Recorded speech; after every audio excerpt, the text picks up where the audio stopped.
Pada episode 8, Haijin bermimpi tidak bisa menyelamatkan Mikoto. Kazuma sebenarnya ada rasa sama Mikoto, tapi ia nggak berani ngungkapin. Kazuma bilang cewek yang dia suka sulit dimengerti, tapi ia tetap ingin memahami cewek itu. Mikoto berkata ia mengerti perasaan seperti itu karena ia juga sedang ada di posisi itu. Kazuma pun terkejut dan mengerti, itu berarti Mikoto sedang menyukai seseorang. Haijin menghampiri Kazuma yang sedang menggalau. Kazuma curhat kalau Mikoto udah suka sama seseorang. Kazuma yang udah tahu cowok yang dimaksud Mikoto itu adalah Haijin, akhirnya bertanya bagaimana perasaan Haijin terhadap Mikoto. Mikoto belum pulang karena khawatir dengan Kazuma dan merasa gagal sebagai teman. Haijin yang menghampiri Mikoto segera disusul oleh Mikoto dan memayunginya. Haijin bilang Mikoto gak perlu khawatir, biar nanti Haijin yang akan mengatasi Kazuma.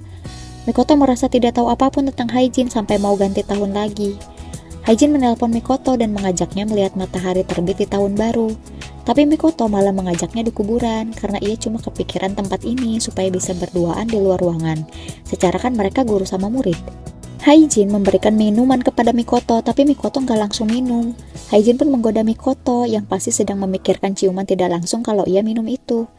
Mikoto pun mengelak dan segera meminumnya, namun segera diambil oleh Haijin dengan alasan Mikoto harus minumnya pas anget, nanti ia belikan yang baru.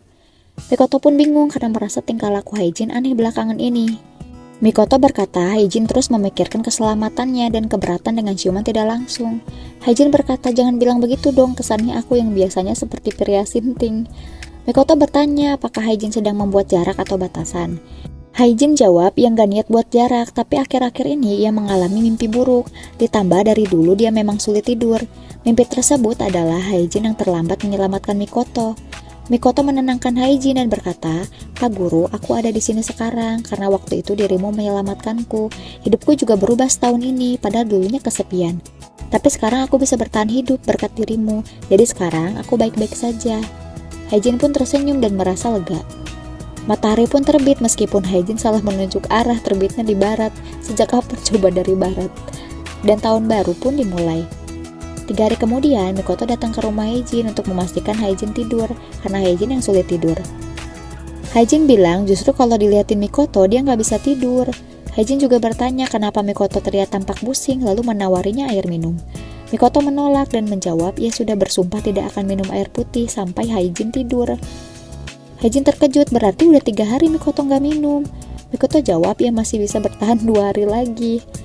Haijin akhirnya menggoda Mikoto dengan memberikannya banyak cemilan, tapi Mikoto tidak tergoda. Mikoto bilang ia tidak tahu apapun tentang Haijin dan Haijin bingung.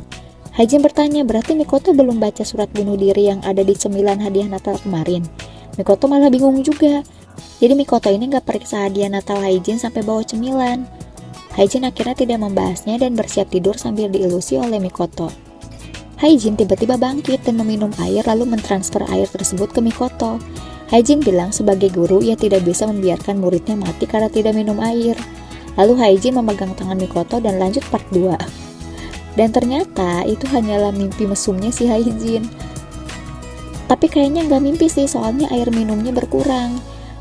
Di rumah Mikoto dapat chat dari Haijin yang bilang hadiah cemilan yang waktu itu dikasih pas Natal kayaknya udah kadaluarsa.